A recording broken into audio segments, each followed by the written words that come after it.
que no li digui a ningú, que faci com si no hagués res, i a canvi li regala una botella d'alcohol. Molt típic. Perquè Kanji li dona alcohol. Què fa llavors en Keisuke? Doncs s'emborratxa. Hola a tots detectius, som en Ratafia I la Moscatell. i avui us portem un nou vídeo. Doncs aprofitant que ara estem en aquesta època de festes, de Nadal, doncs hem pensat portar-vos alguns suggeriments d'episodis que podeu veure ara, al Nadal, perquè tenen una mica aquesta temàtica. Així que, comencem. Aquest cas és el primer que ocorre a la sèrie amb temàtica nadalenca, en Conan, la Ran i la Sonoko van a un karaoke juntament amb una banda de música força popular gràcies a les influències del grup Suzuki. Mentre canten i mengen, l'estrella del grup mor de sobte, l'havien enverinat. Per sort, Shinichi, a través d'uns altaveus, resol el cas i revela una tràgica veritat. Al final, Shinichi desapareix i la Ran decideix anar-lo a buscar fins a casa seva. A mig de la foscor, s'escolta la veu del Shinichi mentre la Ran, desesperada, el busca. Quan encén el llum, hi troba una cosa molt especial. Si en voleu saber més, no us perdeu aquest capítol tan emotiu. El següent episodi que us portem és Les contradiccions de la Lliga de Detectius Júnior, del 843 al 845. En aquest cas, el doctor Agasa ha aconseguit un val de descompte per un restaurant i porta els nens a dinar a un centre comercial. En allà veiem ja que hi ha tota una temàtica nadalenca que engloba el centre. Llavors, quan acaben de dinar, el doctor diu als nens que té també un val pel valor de 10.000 iens i que els pot gastar a les botigues del centre. Els nens al moment surten disparats, cadascun a una botiga, i tots busquen un regal per a ells mateixos. Després envien una foto del que volen i clar, allà el doctor veu que tot es dispara de preu i que això no agafa el seu val, es passa del seu pressupost. Doncs bé, mentrestant, quan estan tots per llocs diferents, ocorre un assassinat. Clar, llavors cadascun és testimoni de les persones que han baixat l'escala, però els testimonis no coincideixen. Llavors, amb l'ajuda del que diu cadascun dels membres de la Lliga de Detectius Júnior, en Conan acabarà descobrint què és el que ha passat realment.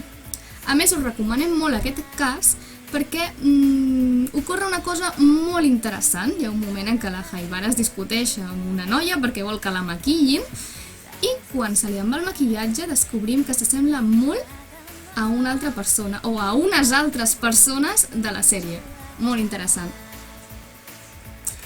El següent dels capítols nadalencs es diu Resolem misteris al Cafè Poirot, que va al capítol 885 al 886. La Kazuha i en Heiji van a Tòquio per veure els llums de Nadal. Tots sabem per què en Heiji els vol anar a veure.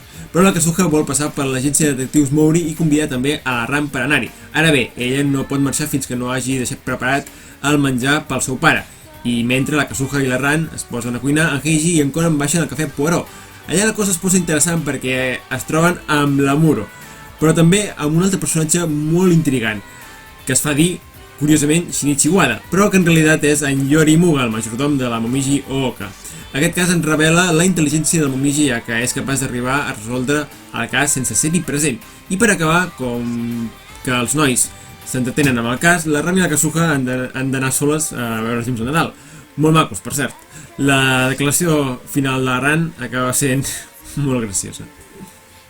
L'últim cas que us portem és una història curta, per tant és una història a part de la trama de Detectiu Conan, que es titula Santa Claus d'estiu. Si la busqueu és la història curta número 5. Per tant, no hi apareixen els personatges de Detectiu Conan, però sí que hi ha un cameo i en un moment només apareix en Kogoro. De què tracta aquesta història?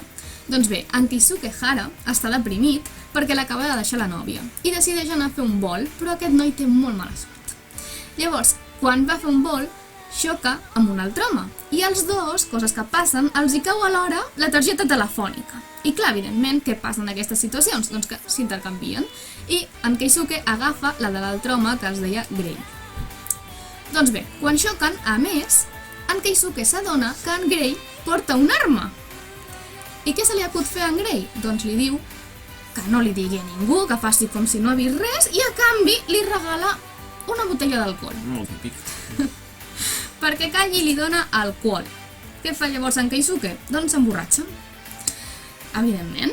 Llavors, a l'emborratxar-se, s'oblida que l'havia deixat la nòvia i que no l'havia de trucar i, això sí que és molt típic, vas borratxo, decideixes trucar a la teva ex. Clar, com s'han canviat les targetes telefòniques, truca amb la targeta d'en Grey. Però aquesta targeta activava un satèl·lit armat que apuntava a la Terra. Llavors en Grey se n'adona, clar, que aquest satèl·lit s'ha activat amb el telèfon mòbil i troba en Keisuke i li demana la clau per poder desactivar-lo, però clar, com el noi anava borratxo, doncs no se'n recorda de la clau que ha posat. I bé, la trama doncs gira al voltant d'intentar fer recordar en Keisuke quina clau havia posat.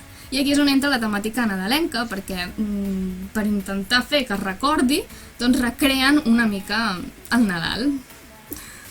I això és tot, detectiu, esperem que el vídeo us hagi agradat molt. Ens agradaria que en comentaris ens donéssiu la vostra opinió sobre aquests capítols, si ja els coneixíeu, si ja els havíeu vist o no, i què us semblen. I també si hi ha episodis de temàtica nadalenca que nosaltres haguem passat per alt i que ens poguéssiu aportar, doncs seran benvinguts. I si no els heu vist, esperem que els podeu gaudir aquests dies de Nadal. I bé, només queda desitjar-vos un bon Nadal i una bona entrada a l'any 2023, que el gaudiu amb les persones que estimeu i que sigui millor que aquest 2022. Bones festes de part de Ratafia i Moscatell.